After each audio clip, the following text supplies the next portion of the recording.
Dans cette dernière session, j'aimerais examiner avec vous l'interprétation des proverbes. Dans l'étude inductive de la Bible, il y a 3 étapes que vous connaissez à présent très bien, l'observation, l'interprétation et l'application. Et selon moi, rien ne doit changer à cet égard quand on s'attaque au livre des proverbes. On doit observer attentivement et ensuite on interprète. Et l'interprétation, elle va être dépendante du genre, le genre de littérature à laquelle on a affaire. Et c'est ce dont j'aimerais parler avec vous pendant quelques minutes. Les proverbes sont un peu comme une soupe déshydratée. Et ce que je veux dire par là, c'est que ce que vous avez dans l'aphorisme, c'est des vérités condensées. Et pour qu'elles prennent tout leur sens, elles doivent être appliquées dans un contexte. Et quand c'est le cas, leur signification peut être pleinement appréciée. De la même manière que vous ne prenez probablement pas une cuillère bombée de poudre de soupe en bouche, mais plutôt que vous allez la diluer dans une tasse d'eau chaude, eh bien la meilleure manière d'approcher les proverbes, c'est avec la réflexion, la méditation. Et c'est pourquoi il est dur de lire les proverbes du début à la fin. Et c'est donc aussi pourquoi, pour ce livre, on ne vous demande pas de le lire en entier aussi souvent que pour les autres. Parce que, alors qu'on réfléchit à ces proverbes, qu'on les met dans un environnement spécifique et qu'on réfléchit à comment ils fonctionnent dans la vie, c'est alors que leur signification peut être appréciée, comprise et qu'on va pouvoir en tirer davantage. J'ai mis l'exemple sur l'écran de 1 Roi 20, verset 11, et c'est un exemple d'un proverbe qui ne provient pas du livre des proverbes, mais c'est un aphorisme qu'on trouve dans une situation de vie. Et c'est quand le roi Achab est confronté par le roi d'Aram du nord, et le roi d'Aram venait de se vanter qu'il vaincrait Achab quand ils allaient se battre. Et c'est donc là que la réponse d'Achab vint et qui lui dit « Celui qui endosse une armure pour aller au combat ne doit pas se vanter comme s'il l'a déposée après avoir combattu. » On a des proverbes qui sont similaires à cette idée. Par exemple, ne pas vendre la peau de l'ours avant de l'avoir tué. Le même type de leçon peut être tiré de cette situation lorsqu'un tel proverbe lui est appliqué. Ici, ce qu'on va vous suggérer, c'est que cette bataille, l'environnement de la bataille est importante pour l'aphorisme, puisqu'il est inspiré d'une situation de vie. Et donc, pour ce qui concerne le livre des proverbes, je vous encouragerai dans ce cours, même si vous le lisez du début à la fin un certain nombre de fois, à considérer comme fondamental pour la lecture des proverbes la réflexion, la méditation, le fait de passer du temps à considérer ces proverbes et leur implication pour vous, pour vos vies, pour vos mondes, pour vos sociétés, afin d'amener une richesse à cette interprétation. Les proverbes sont souvent sous forme de paraboles, évoquant quelque chose qui va au-delà d'eux-mêmes. Ce que cela veut dire, c'est que même si un proverbe fait 2 lignes, il va opérer bien souvent comme une courte parabole, une courte histoire. Et un exemple, c'est ici le proverbe 21, verset 22. Le sage monte contre une ville de héros et abat la force dans laquelle elle plaçait sa confiance. Vous pouvez voir cette courte parabole qui montre comment la sagesse est plus grande que la force militaire et comment utiliser votre intelligence, votre sagesse, la réflexion va pouvoir accomplir ce que la force militaire ne peut pas. Et donc les proverbes, ils ont souvent une idée de parabole en eux. Et le but, c'est que ça puisse aller au-delà de l'histoire et qu'on puisse percevoir la leçon qui a été donnée. Une remarque, c'est que les proverbes ne connaissent pas cette division sacré-séculier. Les proverbes sont connectés aux réalités de la vie. Et donc vous avez déjà lu la merveilleuse introduction au livre des proverbes qu'on a d'Eugène Peterson, qui aide vraiment à mettre cette idée en contexte. Les proverbes sont formulés pour être mémorisables, et non pour être techniquement précis. En d'autres termes, il va falloir se souvenir de tout ce qu'on a appris concernant la poésie. Se souvenir que bien des proverbes sont des parallélismes antithétiques, et c'est important de s'en rappeler. Il y a aussi des métaphores, des symbolismes, des personnifications, et tant d'autres figures de style qui sont utilisées et qu'on a déjà apprises au commencement du cours. Alors il faut les rechercher, les noter. L'hyperbole, c'est l'une des figures les plus utilisées dans les proverbes. On voit ici, dans Proverbe 14:11, « La maison des méchants sera détruite, tandis que la tente des hommes droits sera florissante. » Ici, ce qui est mis en avant, c'est le parallélisme. Et non que si vous êtes méchant, vous vivez dans une maison, alors que si vous êtes droit, vous n'avez que le droit à une tente. C'est pas ça qui est mis en avant ici. Ce qui est mis en avant, c'est le parallélisme. Les méchants qui sont détruits et les hommes droits qui florissent. C'est ça qu'il faut voir. Comme l'exemple qu'on a déjà donné tout à l'heure. Un point à temps en vaut 100.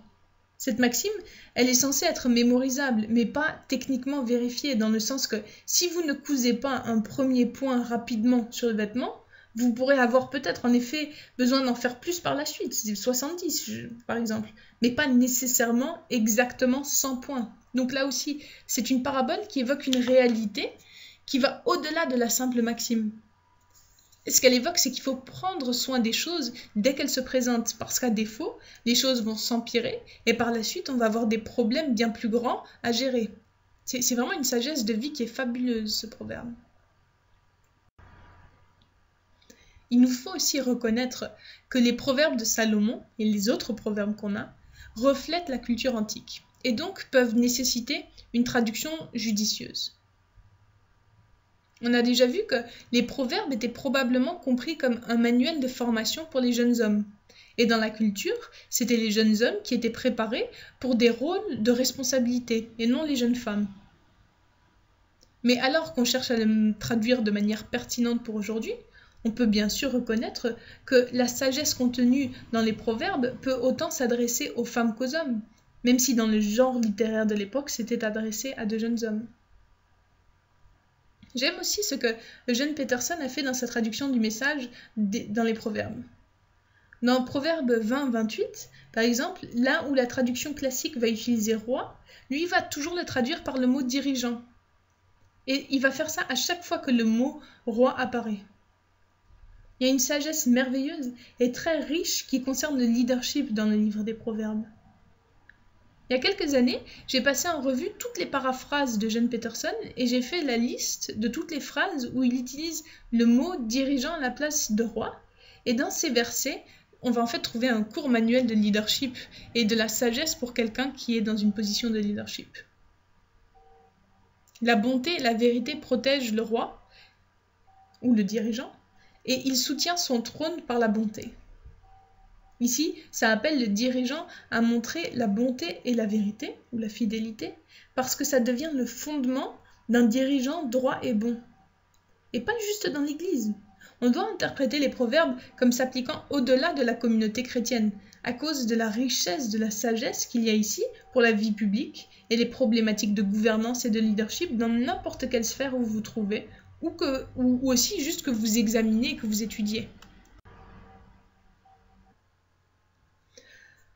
Un autre exemple d'une traduction qui doit se faire de manière pertinente, c'est dans Proverbes au chapitre 2, verset 16. C'est un avertissement pour les jeunes hommes qui vont lire ce manuel contre la femme légère, la séductrice. Et les conséquences de l'immoralité sexuelle vont être détaillées. Comment ça peut vider quelqu'un de sa vie.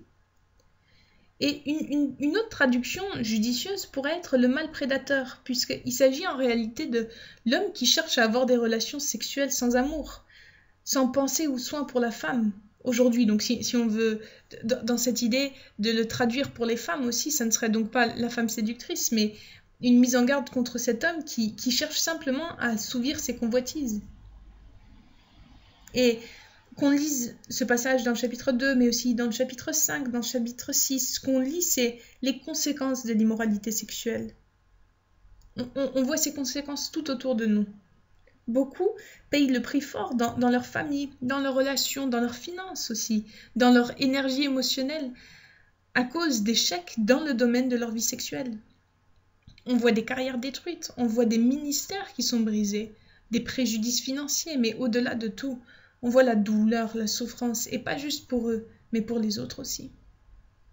Et ici, dans les proverbes, on voit comment ces choses sont examinées en détail avec beaucoup d'attention. Il faut donc que notre traduction elle soit pertinente de la culture antique à la culture moderne.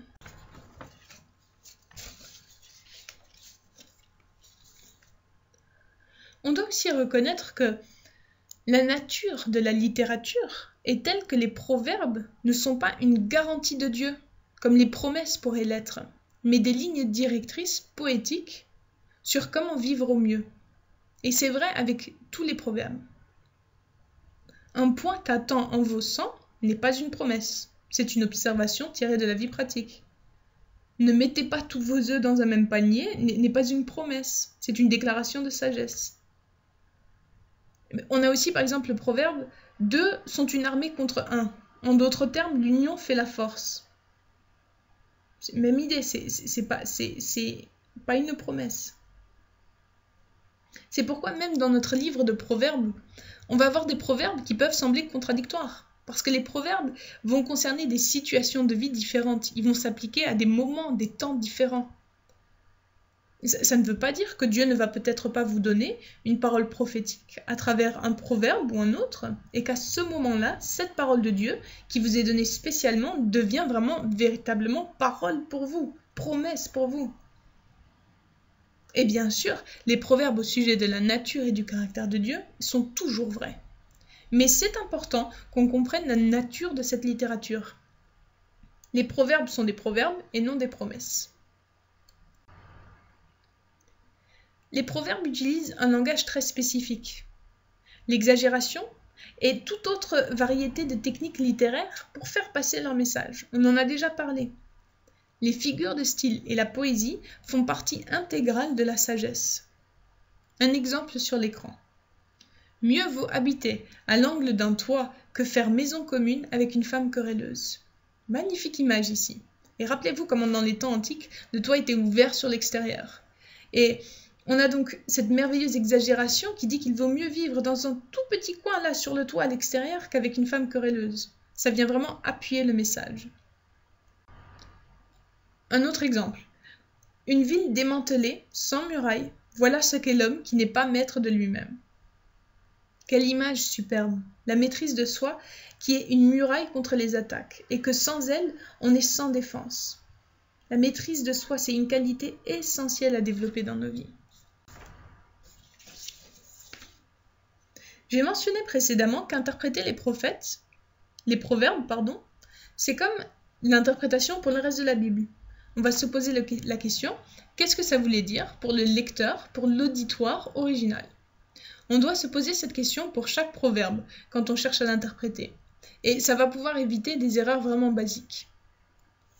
Je me souviens comment, il y a quelques années, j'étais dans un culte, et le pasteur a dit que cette semaine-là, un certain nombre de jeunes allaient passer des examens.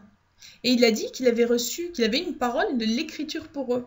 Et il commença à prier le proverbe 10 au verset 7 pour eux. Enfin, la première moitié du proverbe, le souvenir du juste est en bénédiction. Et il ajouta que c'était une promesse qu'ils pouvaient prendre pour eux. Donc, que leur souvenir, que leur mémoire allait être bénie.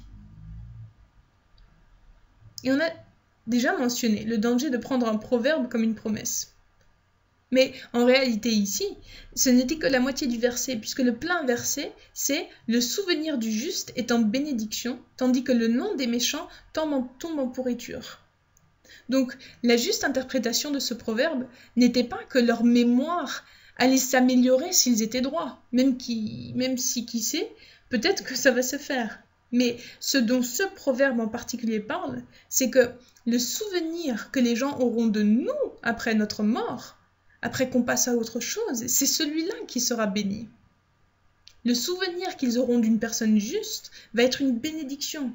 Mais s'ils se rappellent d'un méchant, c'est des pensées négatives qui vont venir à l'esprit. Donc, il fallait prendre le contexte pour comprendre. Un autre verset qui est souvent utilisé, le proverbe 29 au verset 18. Et vous avez certainement entendu un sermon, ou peut-être même deux ou plusieurs là-dessus. Dans la version de Darby, il est dit « Quand il n'y a point de vision, le peuple est sans frein ». Mais dans la version anglaise du King James, ça se lirait « Sans vision, le peuple périt ». Et souvent, le message qui va être prêché à ce sujet, c'est l'importance d'avoir une vision pour nos vies. Et que sans vision, nous périssons. Donc l'accent, il va être mis sur l'encouragement à développer une vision. Et il n'y a aucun doute que c'est une bonne parole, on a besoin d'une vision. Mais une autre version, la Summer par exemple, va dire « Quand il n'y a plus de révélation divine, le peuple se laisse aller. Heureux celui qui obéit à la loi de Dieu. » En réalité, quand on lit tout le verset avec cette autre traduction, on voit que l'exhortation n'est pas d'avoir une vision, d'avoir de grands plans pour nos vies, mais simplement, on a besoin d'avoir la révélation, la correction, la direction de la loi, parce que sans cela, c'est facile pour nous de vivre sans restreinte, de vivre de manière égoïste, destructrice. Et c'est ça que le proverbe enseigne, et c'est pas le besoin d'avoir une vision. Alors si vous avez prêché ce message sur la vision, super message, il n'y a pas de problème, mais juste mauvaise référence. Ce qu'on doit faire, c'est être fidèle au texte dans notre interprétation, bien observer, bien interpréter. Et ensuite, comme vous le ferez, méditer et amener une application pour vos vies et pour la société dont vous faites partie.